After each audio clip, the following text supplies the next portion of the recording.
Aïe aïe aïe. Ouais, la dernière vidéo sur Ryutama était un peu molle. Il va falloir que je m'applique un peu plus sur celle-là.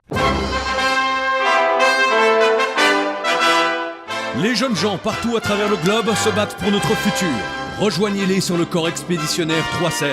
Découvrez le cosmos. Voyagez dans des mondes inconnus. Le service garantit la citoyenneté. Aujourd'hui, nous abordons Carnage dans les étoiles, un jeu de rôle extrêmement simple et violent, librement inspiré de l'univers de Starship Troopers. C'est parti! Carnage dans les étoiles est un court jeu de rôle de 48 pages au design minimaliste. Les personnages ont deux caractéristiques pour régler les problèmes. La capacité de combat pour tuer des trucs et la capacité hors combat pour faire autre chose que tuer des trucs. Voilà. Non, vraiment, c'est ça l'essentiel. L'univers. Vous avez vu Starship Troopers? Voilà, vous connaissez tout. Les personnages sont des militaires terriens qui sont envoyés dans le cosmos pour coloniser des planètes.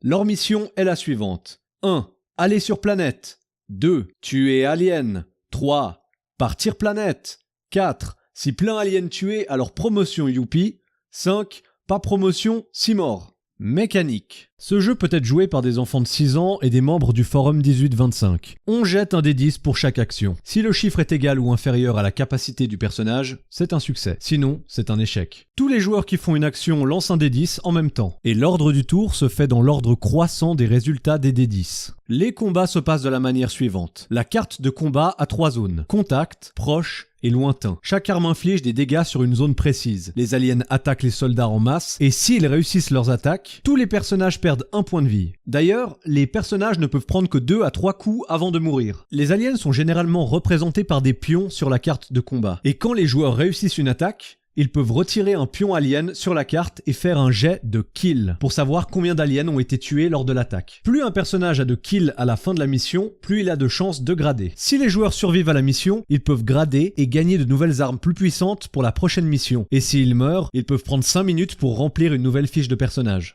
L'avantage de Carnage dans les étoiles, c'est que le jeu ne demande aucune préparation pour le MJ. Les adversaires et les planètes peuvent être générés aléatoirement. Les parties font entre 1 et 2 heures et peuvent s'enchaîner si vos joueurs ont encore envie de jouer. Je recommande ce jeu aux MJ qui se retrouvent parfois sans plan pour la partie du jour et qui ne veulent pas laisser leurs joueurs rentrer chez eux bredouille. Et puis le jeu s'adapte facilement pour une histoire qui se passerait pendant la guerre du Vietnam ou par exemple qui s'inspirerait du jeu vidéo Doom.